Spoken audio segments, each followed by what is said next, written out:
Arizona and West Virginia. So tonight we're having an emergency meeting that will start here in just a few minutes. We're just waiting for people to show up. So please let us know where you're calling in from tonight in the chat room. Please leave your name and what town or city you're calling in from, and we'll give you a shout out, and we'll start the call here right here at 6:30 Pacific here in about 4 minutes. So again, welcome tonight to the Arizona emergency meeting sponsored by Progressive Democrats of America, Arizona, and Our Revolution.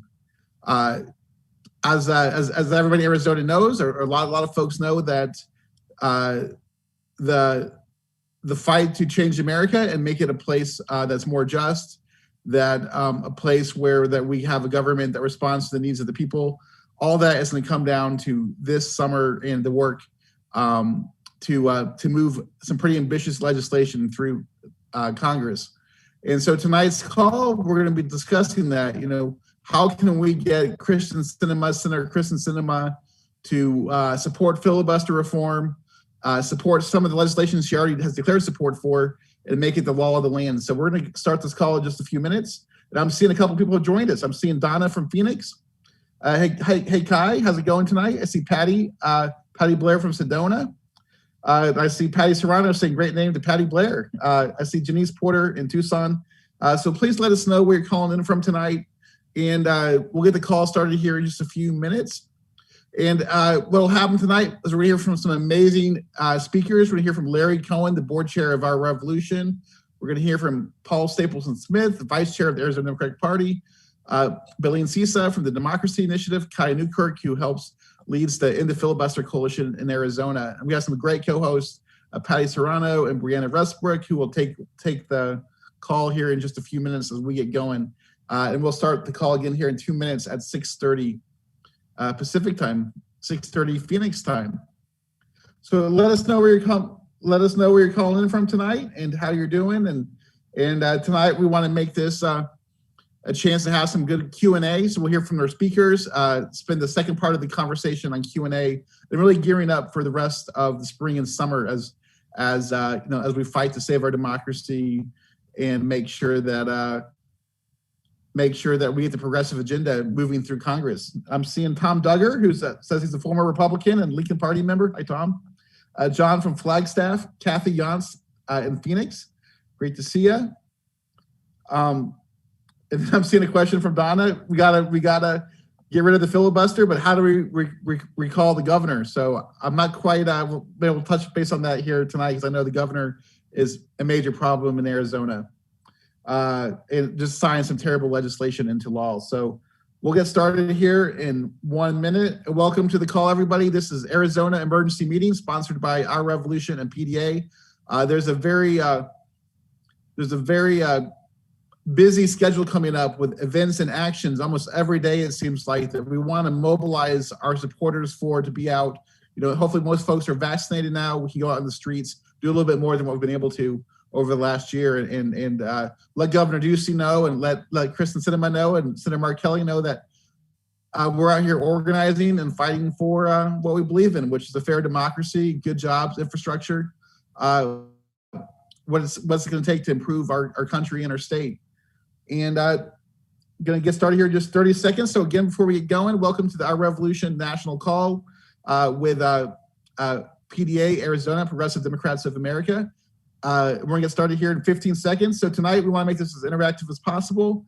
Leave a comment in the chat room, Q&A style, whatever it takes to get your questions answered and get people moving as we think about the road ahead here, starting as early as tomorrow with events coming up. Now I'm going to kick it back to Phoenix and kick it over to our co-host. So take it away. Good evening, Arizona home. Again, welcome to our Arizona PDA, Our Revolution emergency meeting this Thursday night. You chose to show up.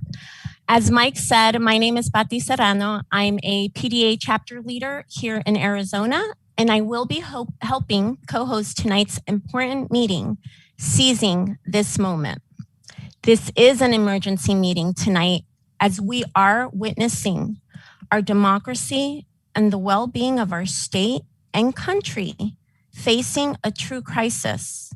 Just this week in Arizona, we experienced a staggering blow to our democracy when Governor Ducey chose to sign into Arizona law voter suppressing SB 1485 that will in effect purge over 100,000 people from what was our permanent early voting list.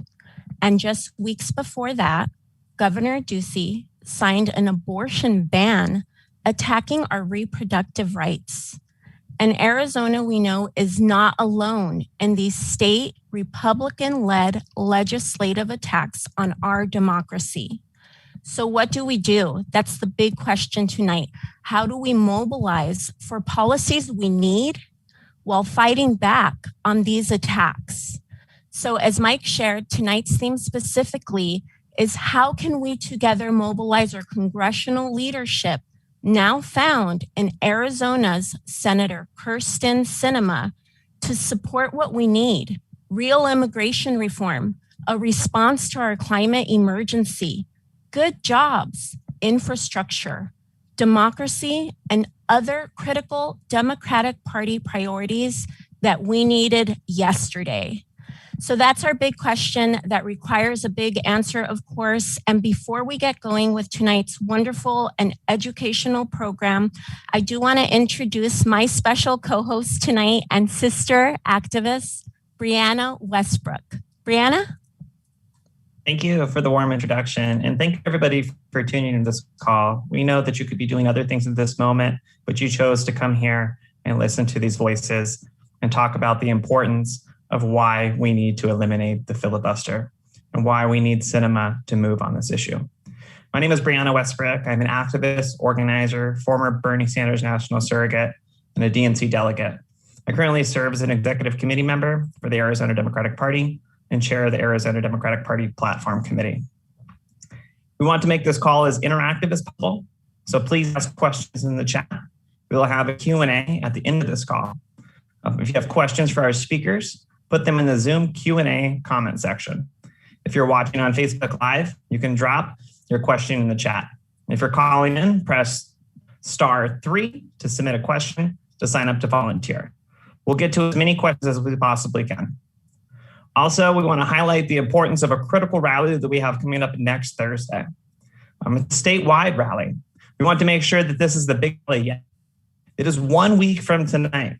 We want to activate hundreds of people to show up and demand an end to the filibuster. Republicans are currently making it hard as possible to vote. We've seen the attacks here in Arizona and around the country. We must demand that Senator Kyrsten Sinema stand with everyday Arizonans and the broad coalition that got her elected in the first place, and not let Republicans get away with derailing our agenda for good jobs, fighting climate change, and rebuilding our infrastructure. Kai Newkirk will go into detail about the May 20th rally here later on in the call. Show up next Thursday. Next, I'm going to hand it off to Mike with Our Revolution headquarters. Mike?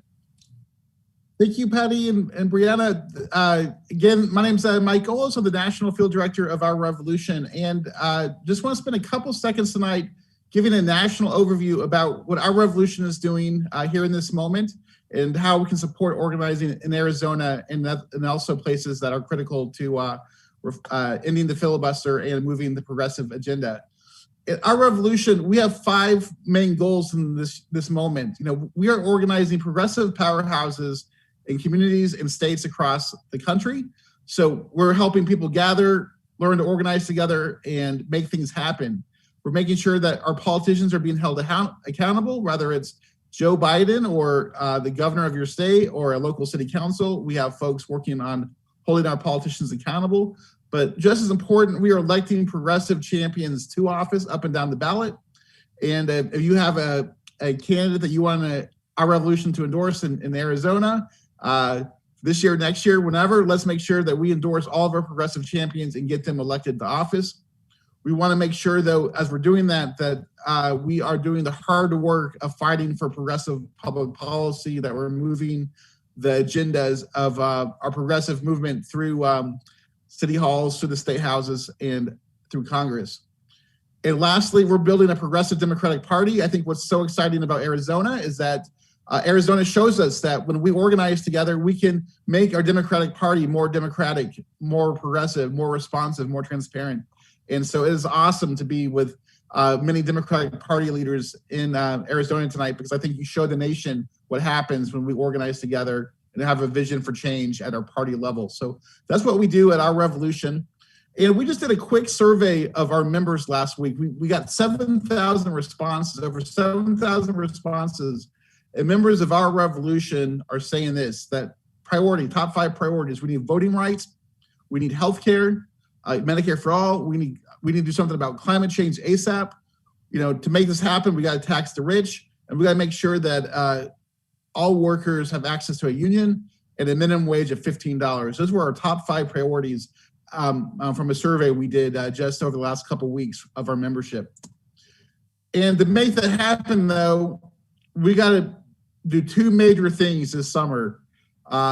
Number one is that For the People Act, this transformative voting rights legislation, we hear a lot about tonight. We got to move it through Congress and get it done, because Republicans are on the attack, as we see in Arizona and across states across the country. And we got to do that, we got to end the filibuster, and we're going to spend a lot of time talking about that tonight. That is part of our national agenda.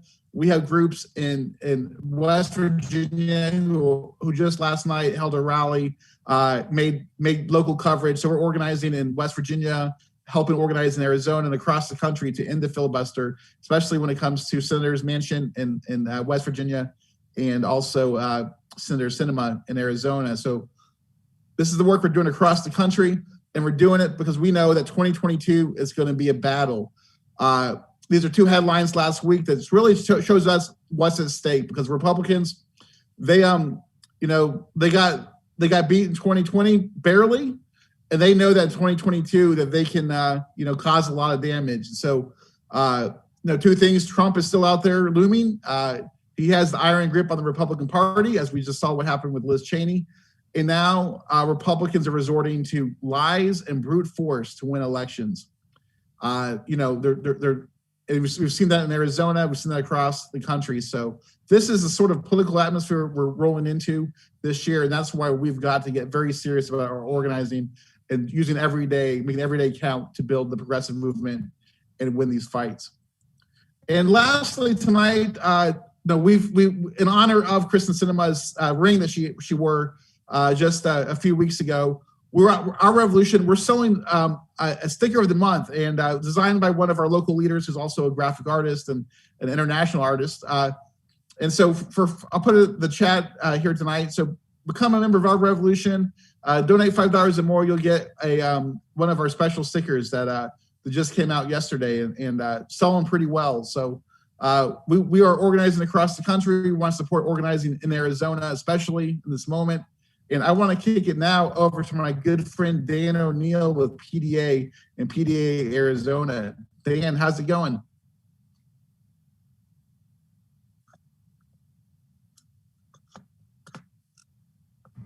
Sorry, you guys, I had to unmute.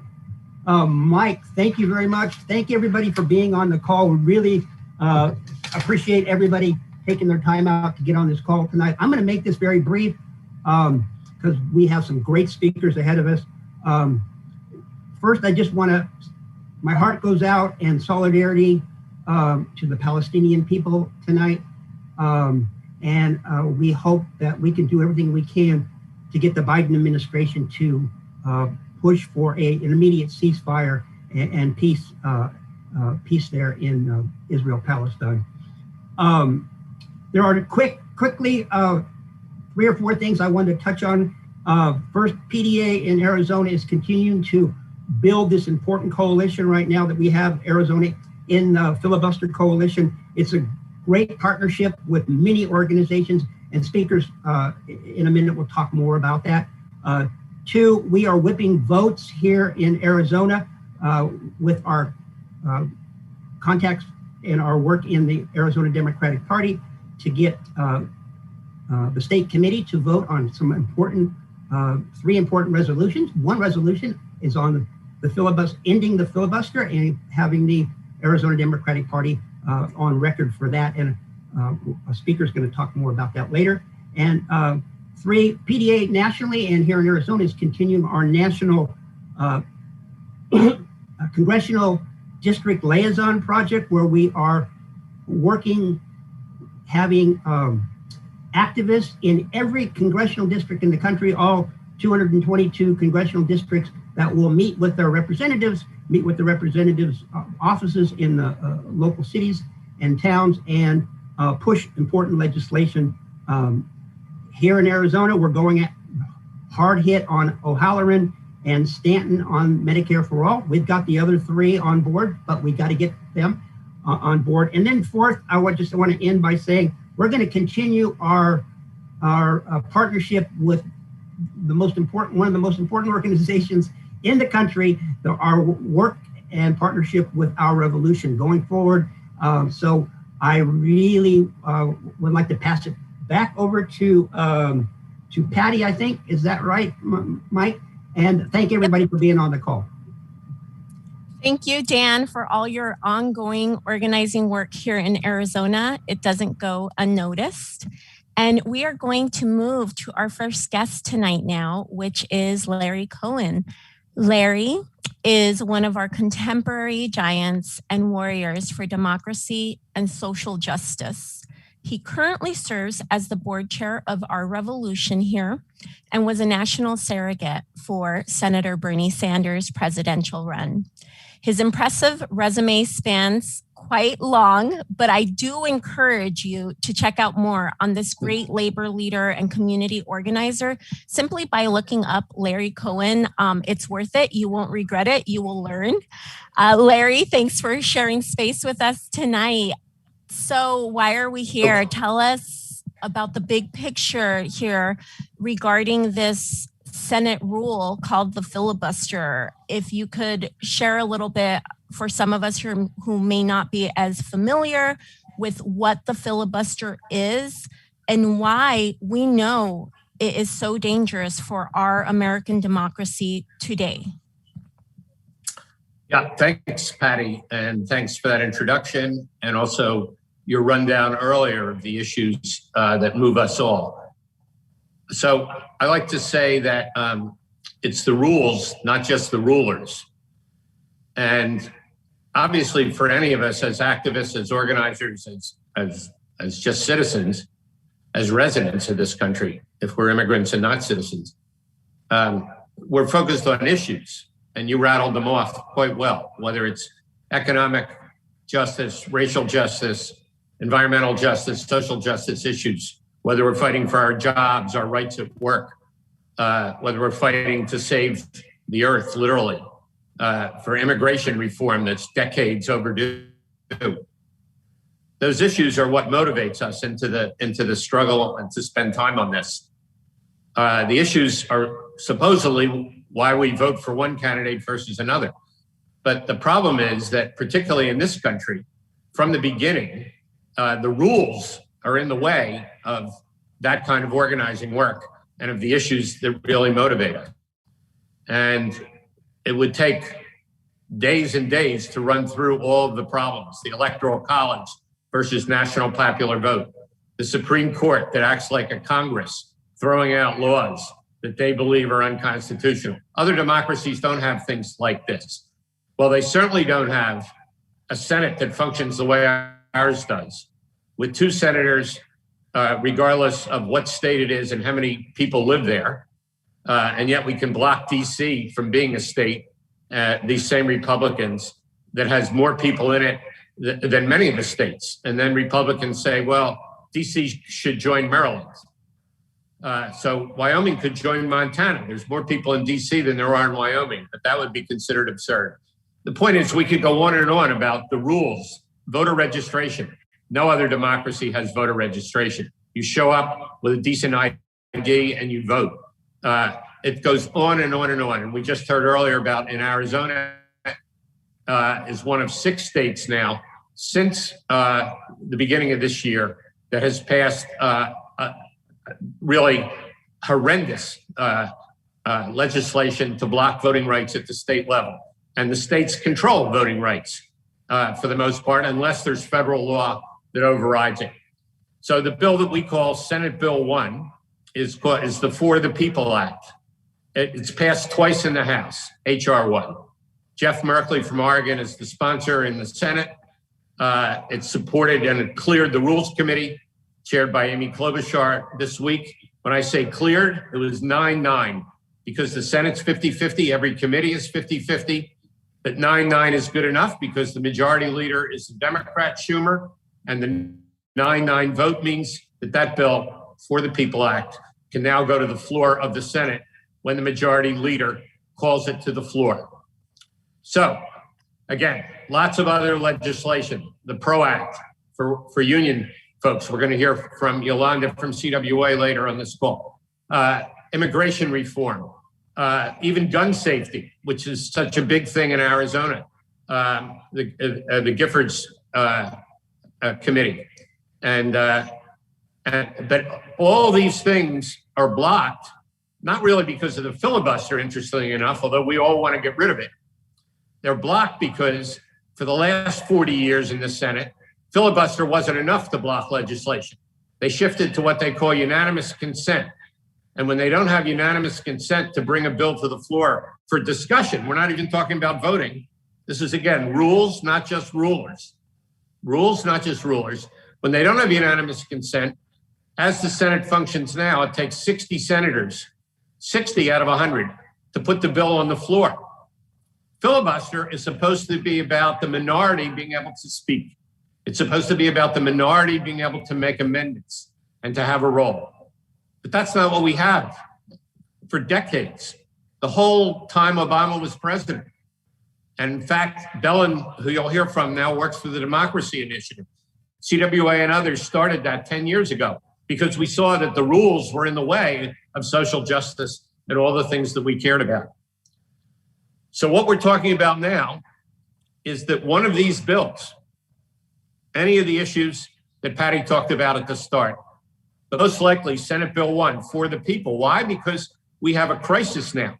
If that bill doesn't pass, the state legislation in these 6 states, now Arizona is one of them, but also Texas and Florida and Ohio and Iowa. And of course, I missed one. There's 6. Georgia, of course. Those 6 states will severely restrict voting rights. They will cut way back on early voting. They will put new hurdles about voter registration. It goes on and on and on.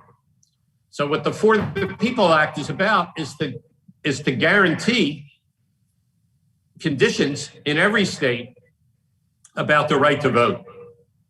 And of course, that's why when it was at the Rules Committee on Tuesday, Minority Leader McConnell tied up that Rules Committee for hours and hours and hours attacking this bill. But he's the one, and the Republicans are the ones. I'm not into parties in all cases. But in this case, this is not a close call. Every Republican member of the Senate, every single one, realizes Republicans cannot govern in this country based on everybody voting, everybody having the right to vote. The only way they can govern with their elitist agenda for the rich, the powerful, and the privileged, the elite that's governed this country since its beginnings is to hold down on who can vote in these elections. And so that's where we stand right now. Now, Senator Sinema has continued to run around the country saying, and in Washington, saying she supports the filibuster. Okay, we have 2 options here, and one or the other needs to be in play. One option is the majority can vote that there'll be no filibuster. McConnell did that, changed the Senate rules 4 different times during the Trump presidency. That's how they got the tax cuts. That's how they almost repealed the Affordable Care Act. 4 different times. That's how they got 3 Supreme Court justices confirmed. They changed the rules. So Democrats could change the rules with a majority to say that majority rules. Or, slightly differently, either one of these will work right now. They can say, fine, Sinema, you want a filibuster? Then they need to talk. They need to talk day and night, like they had to in past decades. They want to block this as a minority. They have to stay on the floor as a minority. They have to stay on the floor day and night, 7 days a week, week after week, month after month, and talk to America about why they want to hold down voting rights. That's called a talking filibuster. And then the Senate majority, the Democratic majority, Sinema included, she's one of the two biggest obstacles. The other is Manchin and West Virginia. Sinema needs to know that not only do we need a talking filibuster, not just a 2-second, there goes democracy, there goes the For the People Act, there goes the PRO Act for organizing rights, etc.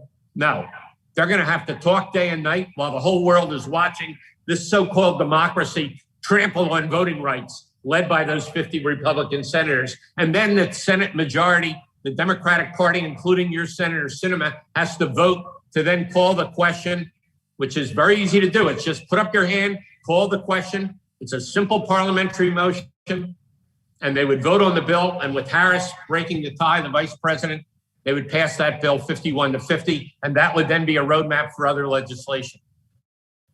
So again, that's a fast version through this. Glad to deal with questions, but this is about whether we can govern or not. We just had a $7 billion election. Money in politics is another huge problem that's covered in part by the For the People Act. $7 billion election. Did we all have so much fun in that election, or was it about governing? Now the question is the Democratic majority, House, Senate, White House, going to fight to govern? Are we going to fight with them? If this filibuster moves forward, are we going to be in the streets across the country demanding that we have the democracy that every grade school kid is taught that we have, that in fact we haven't ever had? It's not about restoring democracy. We've never had a democracy.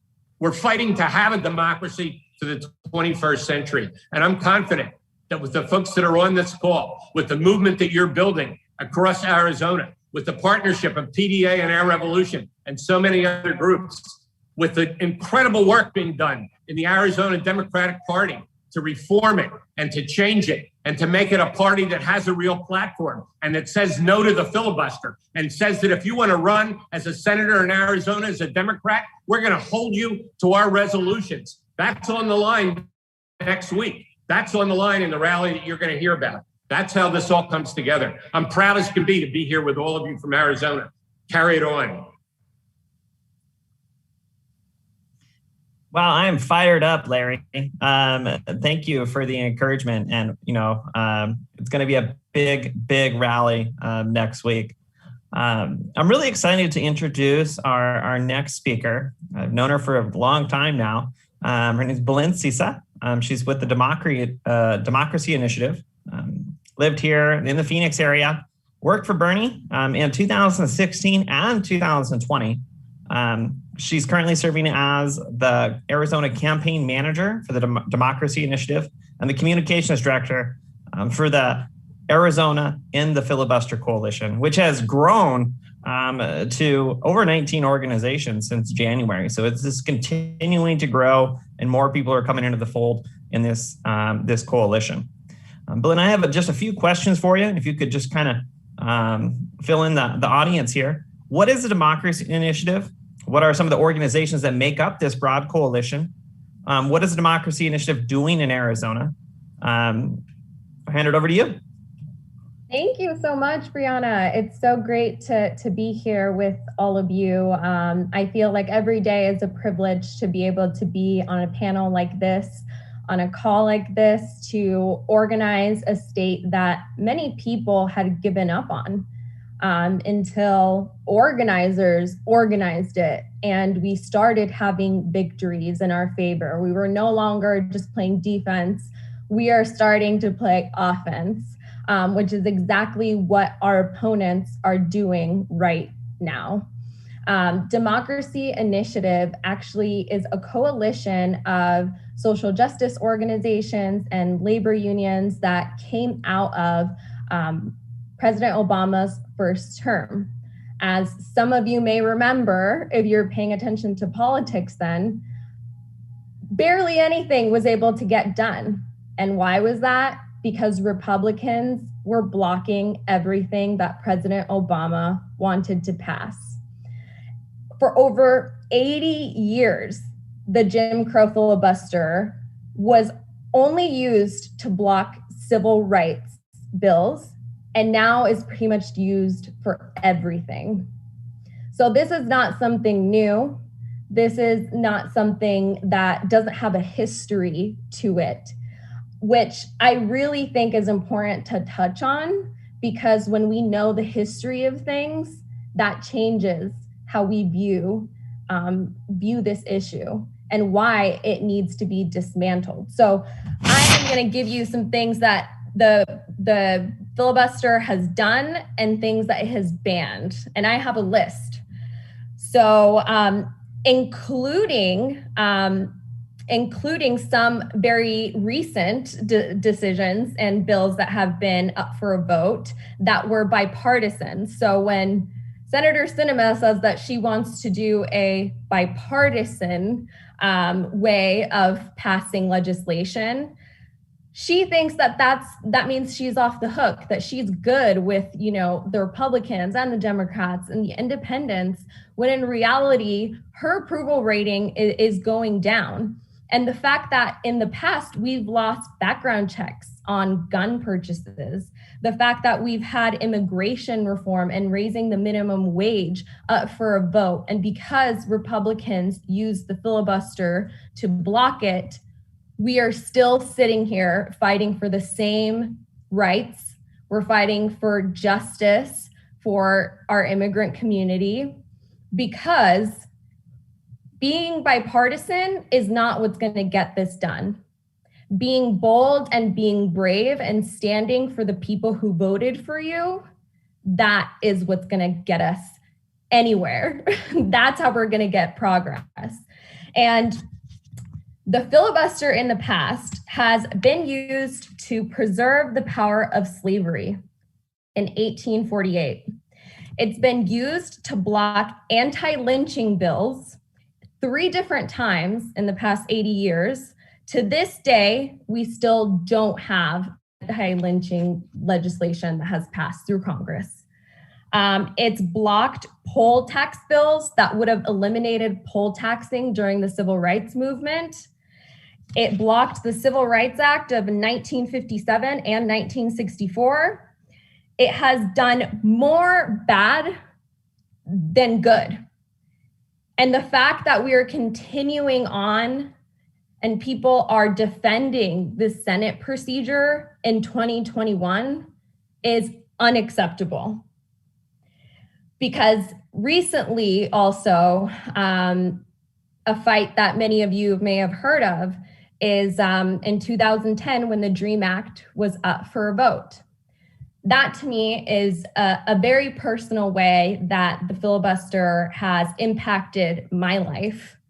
When the DREAM Act was up for a vote, even though there was support from both sides, the filibuster still held it back from happening.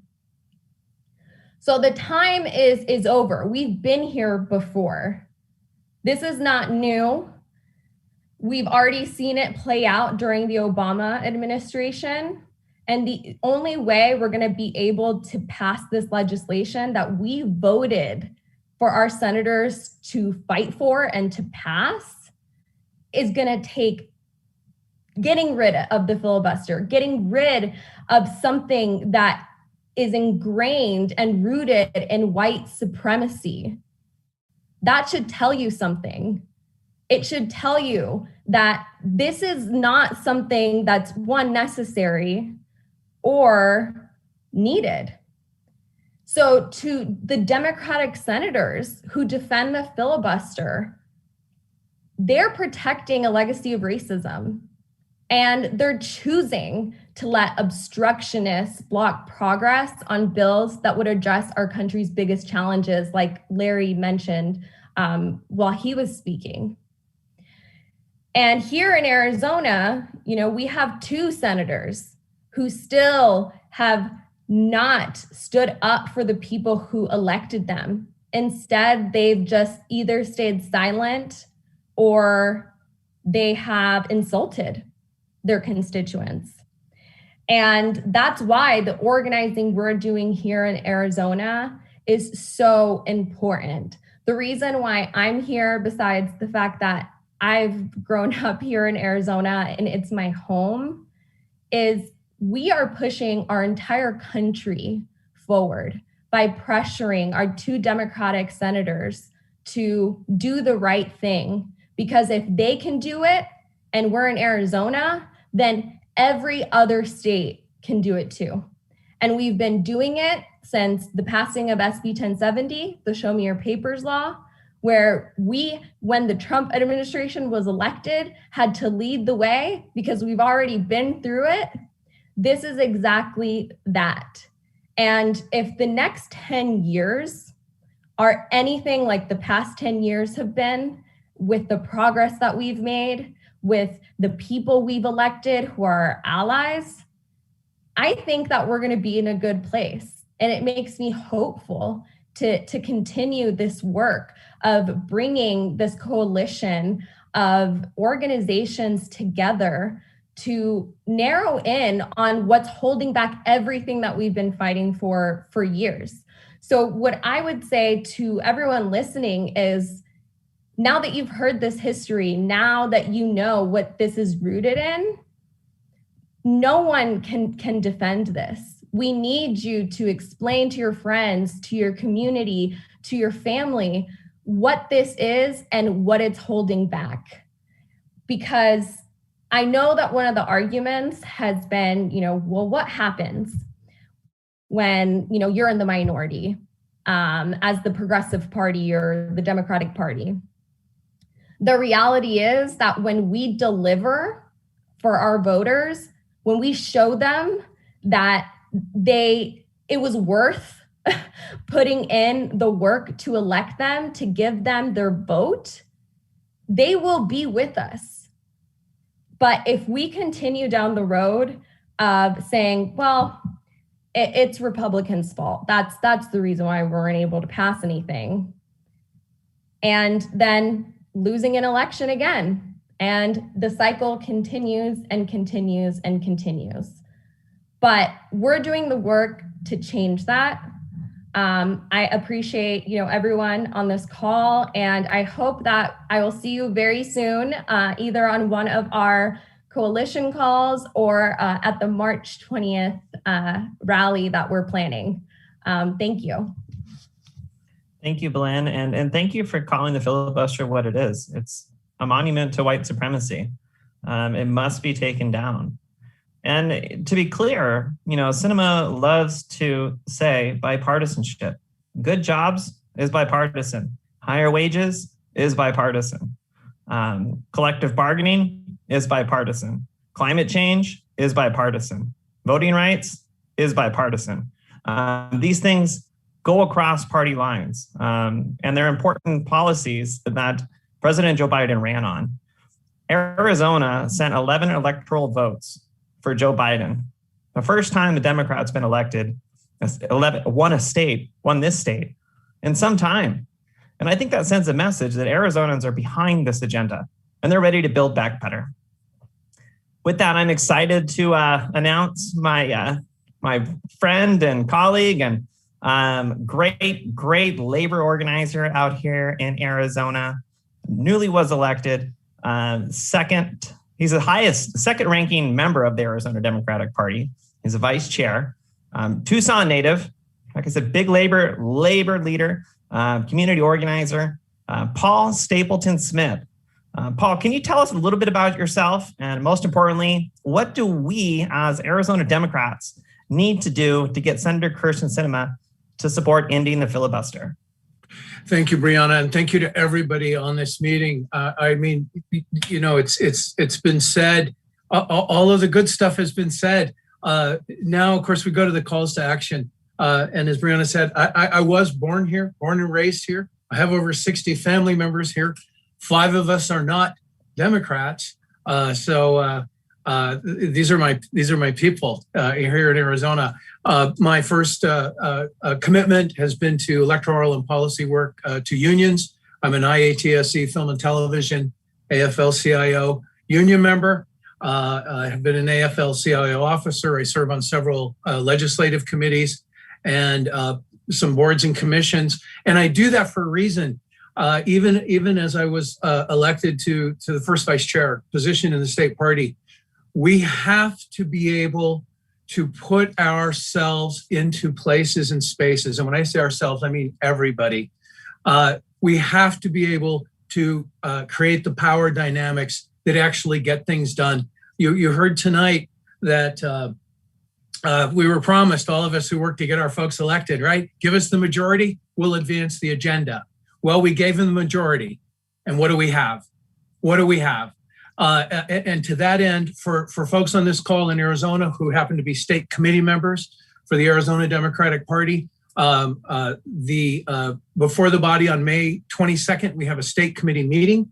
We have a brilliant organizer chairman. We have a progressive set of officers in charge of this party. Now it's our turn to do the governance of this state party. And to that end, there's 3 resolutions appearing before our state committee.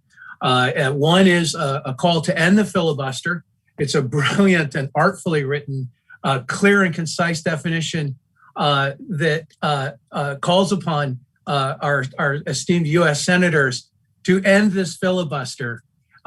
What you've heard tonight, what you have heard, is really what is contained in this particular resolution. If you're a state committee member, please be there. The party is open absolutely to all Democrats, the state committee meeting. We should be there. It makes a difference to show up. There's a second resolution that calls on Sinema and Kelly to support, not only to support, but to co-sign and vote yes on the PRO Act, which is, I think everybody on this call knows, is an essential, systemic, generationally important piece of legislation that re-rigs our economy to work for working families. It's not disposable, it's not dispensable, it's not a nice to have. When we elected these people, we said that we were going to change the lives of our working families across this country. And that's what we're setting out to do. So in this case, the filibuster, the common link of these resolutions is the filibuster. It calls upon the senators to not allow the filibuster to impede the progress of the passage. And may I say, the leader of our Democratic Party is the President of the United States, Kamala Harris, right? Another leader who's in charge of our American Jobs Plan and our union, actually the union initiative out of the White House. This is not something we're ginning up as a special interest. This is important to everybody here. And the third resolution that we have, you heard about it tonight, is calling upon our senators, Sinema and Kelly, specifically and explicitly to not only support, but to co-sign and to vote yes on the For the People Act and the John Lewis Voting Act. Folks, these are civil rights that we're talking about. We're talking about civil rights, they're women's rights, they're immigrants' rights, they're workers' rights. All of those are human rights. And I want to take a little privilege here. You know, we talk about progressive. None of the things that have been described to you tonight are progressive. They're the minimum that Democratic voters were promised when they voted yes for these senators and when they voted yes for this president and the majority in the Congress and the majority in the Senate. That's not progressive. It's the minimum. We'll talk about progressive after we get this stuff done. So my portion of this was to explain that this party and my work, I speak for myself. These resolutions haven't been adopted by the party, though I signed on to and support, as do many of the folks on this panel, to these resolutions. But this is where we remove all mystery and all doubt for our U.S. senators, right? And for the rest of, God bless the House, who did the big lift, has been passing this legislation. God bless this president and this vice president who also did the big lift. And they're out there working. We cannot allow 1, 2, or 3 senators to hold up the entirety of the progress of what we were promised when we voted for them. So having said that, again, these are 3 resolutions. If you're a state committee member, we need you there because this is how we turn this into action. These resolutions call upon the senators not only publicly in press releases, but they're being transmitted personally and directly to these senators. And the notion is that there is no a sort of hiding or smokescreen that some voters in Arizona don't care about this. This is the party saying this is exactly what we anticipate and expect you to do. So I implore you to be at that meeting. If you're not a state committee member and you are a registered Democrat, show up at that meeting. It makes a difference. These senators are watching very closely. Well, obviously, we have Kelly up in 22, and Sinema is not far behind because, of course, the campaigning is all starting way in advance of perhaps historically it might have. This is our time, my friends. We can't have silos. I'm a unionist first, always. No silos. Our environmental justice, our immigrants' rights justice folks, our criminal justice reform folks, and our economic justice, our civil rights are literally on the line here. And I know we often speak less, and I'll say, I hope I haven't used up too much time and patience for the folks on this call. We always say, oh, there's a sense of urgency. There's a sense of urgency. What's the next crisis? What's the next emergency? Here's the thing. This is governance. We did a big lift to get us to the point where it's our responsibility now to do the next lift. And the people on this meeting and the people that you organize and the people that you touch and the people that you bring to this fight, we're going to get this stuff done. And this is how we get it done. I commend everybody who came tonight, gave up more of their time, and that innovation and that energy and that relentlessness that we all manifest is how we're going to get this game finished. So thank you very much. And again, I apologize if I took up too much time for folks. I'm so impressed with the panelists here. I mean, I'm just very, very grateful to be a part of this. And I'm very grateful to be able to serve you in some small way at our Arizona State Party. So thank you. Thank you, Vice Chair Paul. Very inspiring. We're going to keep the energy going tonight and forward. Next up, we have with us Yolanda Bejarano. She is currently the senior campaign lead with CWA.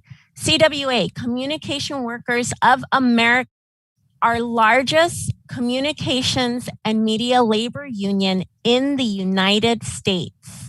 Wow. And we get to have Yolanda with us tonight. That's awesome. Yolanda, welcome to our meeting tonight.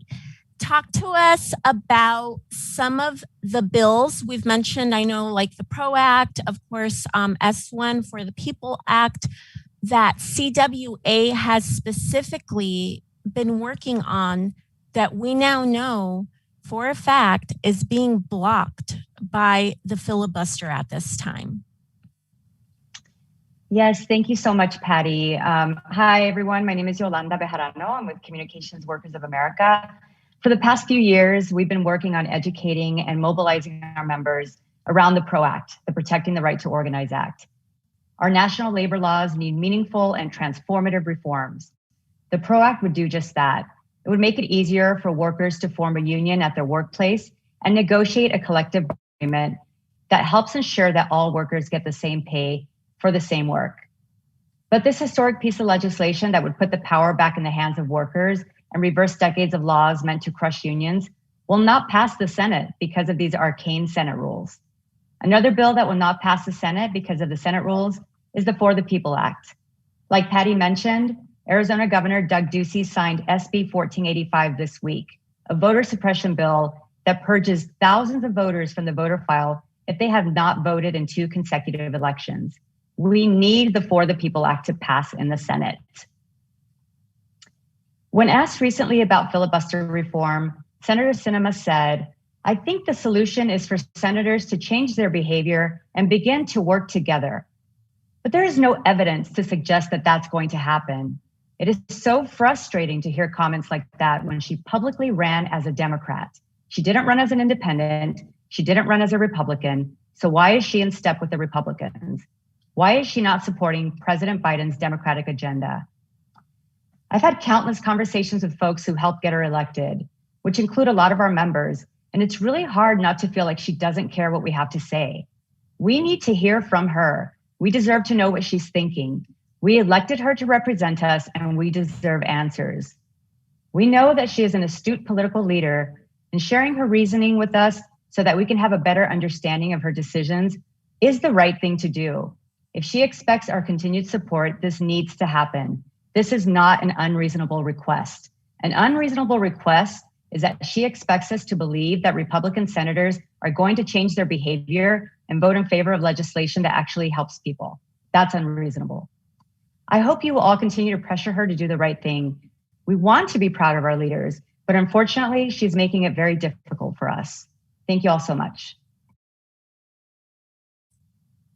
Thank you for sharing the work that CWA has been tirelessly working on, Yolanda, and contributing to our state coalition working to end the filibuster. As we heard earlier tonight, we all have skin in this game. We're all working towards our policies that we know will protect and defend our people. And so we've come together here in the state of Arizona to call specifically on our senators and Senator Kyrsten Sinema to support ending the filibuster and pass meaningful legislation that is meant to work for all of us. Next up, I'm gonna pass the mic actually to Brianna, who's gonna fill us in a little more on what else is going on and what we can do. Patty, before we go there, I think there's an announcement with Yolanda Bejarano you might have missed. Yes, actually, thanks for the reminder, Dan. This is very big news, everyone, for Arizona specifically. So Paul has educated us a little bit on the seats. Paul is our first vice chair at the Arizona Democratic Party. We learned recently that a seat has opened up at our state Democratic Party for vice chair. And I'm happy to share with everyone on this call, please spread the word. We can announce that this fierce labor leader, Yolanda Bejarano, who we just heard from, is in fact running for this position. So I hope you can all join me with virtual reactions and claps at home as we rally Yolanda Bejarano in this race. Again, if you're on this call, I am asking that you reach out to your legislative districts, state committee members, and specifically ask them to represent your voice and support Yolanda Bejarano for this vice chair seat that we will be voting on again on May 22nd. And I will be there, and I will be there happily voting for and supporting our friend Yolanda Bejarano for vice chair. I can't wait to vote for Yolanda. She's going to be an amazing voice on the executive board. The importance of these positions is immeasurable. There's important discussions that happen in closed door meetings, and we need progressive leaders that are asking for accountability and transparency. So getting somebody that's an ally to workers, that is a union leader on that board is important. So please show up on the 22nd and vote. I'm really excited to announce our next speaker here, Kai Newkirk. Kai is one of the greatest leaders, not just in Arizona, but in the country. Kai does everything that he possibly can to ensure that there is a better world for all people. He's passionate, full of fire, and he's authentic. He has been leading the way as one of the big leaders of the Arizona in the Filibuster Coalition. Kai, can you give us a little rundown and everything we need to know about that upcoming rally on May 20th and some other upcoming actions that we have planned? Yes, I can. Happy to. Great to be with you all tonight, to be with people who love freedom, people who love justice, people who take it seriously when we say that we must be a nation of liberty and justice for all, not just for some, but for all. When Dr. King spoke from the steps of the Lincoln Memorial, he said that we must let justice roll down like waters and righteousness like an ever-flowing stream.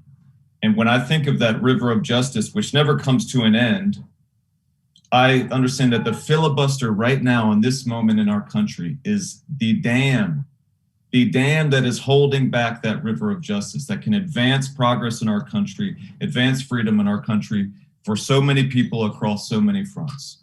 And it's understanding that insight that is what drives us in building this Arizona coalition to end the filibuster, to understand that from across our movements, from the labor movement to the immigrant rights movement, to the democracy movement, to the movements to end police violence, to prevent gun violence, for climate justice, that we have a common problem, that this barrier of the filibuster, what Obama called a relic of Jim Crow, is holding all of us back.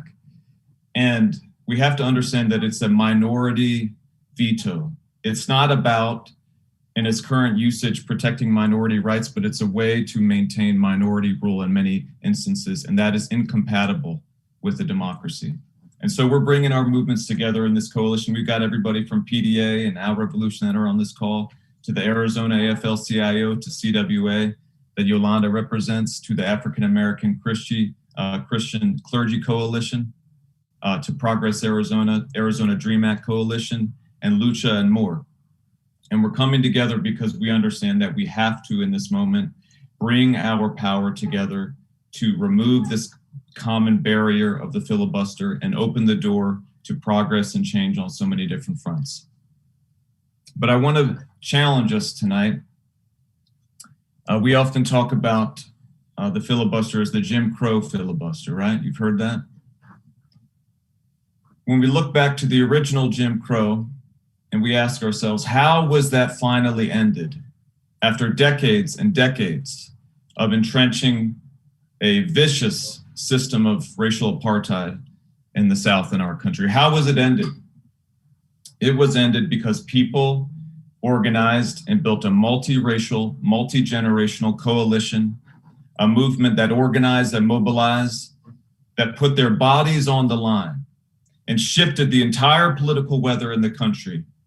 In the words of John Lewis, they made good trouble. They made Jim Crow unsustainable, untenable.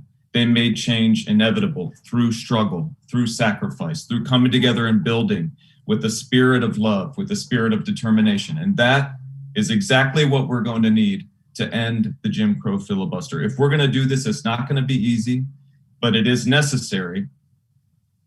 Everything that we love and care about is on the line here. And we have to bring that same spirit that John Lewis, Dr. King, the young people in SNCC, that movement brought to the struggle in their time to the struggle in our time. And that's the spirit that we need to bring out on May 20th, next Thursday. And wherever you are in Arizona, you're not too far away from one of these rallies, these End the Filibuster rallies, where we need to bring hundreds of people together, at least in Phoenix, and as many as possible, and Flagstaff and Tucson, to come together and to, in the immortal words of Frederick Douglass, he said, "Power concedes nothing without a demand." We need to come together in great numbers next Thursday and issue that demand to Kyrsten Sinema and to Mark Kelly, that we will not stand by until they listen to the voters that elected them, they end the Jim Crow filibuster, and they help us to pass major legislation to solve the urgent crises that we face as a nation. And so I'm sure you can see it in the chat, the links for all three of these rallies in Phoenix, 5:30 at Civic Space Park in downtown Phoenix, in Tucson, 4 p.m. at the Congress Street overpass, and in Flagstaff at 5:30 also at the City Hall. And this is a moment, again, when we need everyone who understands that you have a stake in this urgent fight to end the filibuster to come together in community and solidarity, to raise our voices together and make sure that we are heard, to send a message to Sinema and Kelly that we will not stop until they listen to us and end the filibuster. You might feel a little hot, a little warm in Phoenix or Flagstaff, but we have to understand the urgency of this and know that you will also feel solidarity and community. You will also feel power. You might get a little sweat, but no less than Beyonce told us, ain't nothing wrong with a little sweat, especially when justice is on the line. And that's what we need, is we need to come together, be willing to sacrifice, be willing to stand together, be willing to come out and raise our voices to demand change. And this is not going to be the end. This is a major milestone in this struggle. Next Thursday, May 20th, and the filibuster rally across Arizona, but it will not be the end. We're going to continue to build. We're going to continue to escalate to bring in more and more constituencies, more and more movements. We're going to take nonviolent direct action in the tradition of John Lewis and Dr. King and so many others, and we will not stop until we win this fight. We have to understand the urgency and also to understand our power. We've already made a difference. Belen said that Sinema, her polling has taken a big hit. It's taken a big hit since she did her vote with the little curtsy against the $15 minimum wage. And she took this public position as the poster child of defense of the Jim Crow filibuster and this backlash we've seen in the movement and people coming together, organizing and speaking out. She's seen a big hit in her polling and her support, not just among Democrats, but among independents too. And Mark Kelly, who voted in favor of the $15 minimum wage, and although he hasn't come out and committed publicly to ending or reforming the filibuster in order to pass legislation, has not been taking this vocal stance of opposition against it like Sinema. And we've seen a major divergence in support among Democrats and independents for them. That's the power that movements have. That's a power that we as everyday people have when we come together, raise our voices, organize, mobilize, stand together. We shift the political weather. And ultimately, every politician, even though Sinema says, nobody can pressure me, she's not the first politician in history who does not respond to her constituents. They always are listening and seeing where we stand, calculating their political futures. And we need to make it clear, shifting the political landscape, that her political future, if she's going to have one in Arizona, she needs to listen to the voters that elected her and end the filibuster. And so we need y'all to come out, stand together Thursday, May 20th, in hundreds and large numbers with spirit, and send this message. And we're going to continue to organize and escalate until we win. Join us. Thank you, Kai. Thank you for those impassioned words. They all speak truth to power. And before we wrap up tonight's meeting, everyone, I want to check in with Brianna to see if we have any questions to field. Yes, we have one that I saw from Bolivar. The question is there a possibility that this is a short-sighted move when the opposing party has control, which on a long time scale is inevitable? Could they not pass legislation that we could have used the filibuster to prevent?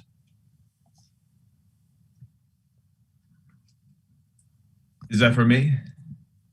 If you want to take it, Kai, I know Larry touched on this some earlier, but let's hear you. Sure. Well, I would say we should be honest. There is a risk.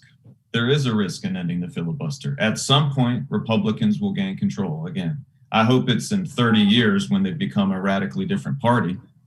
But we know that at some point that's going to happen. But we have to be honest and understand that it's not a choice between taking the risk of ending the filibuster and being safe from risk. No, the greater risk is not ending it. The greater risk is not changing it and not being able to actually move legislation and use our majority, our governing majority, to solve these crises that we have. One, if we don't use the majority, we'll lose it. We have to show people why they should buck the trends of history and come out and give a bigger majority to the party of the president, which usually doesn't happen in the midterm election. And then finally, at this moment, especially around climate change, we have a precious opportunity with the trifecta in DC to get everything done possible. This is our moment. We have to seize it. We have to use it before we may lose it. And if we use it in a powerful way, we prevent ourselves from losing it. And that's what we've seen. Passing the American Rescue Plan has actually, without Republican support, has built more political capital, has built more support to try to do more. And we have to understand there's risks either way, but the much greater risk is allowing this status quo of inaction in the face of urgent crises to remain. Thank you, Kai. Anyone else want to add? That's Larry. I would just say voting is about governing, and governing is about democracy, and democracy is about majorities.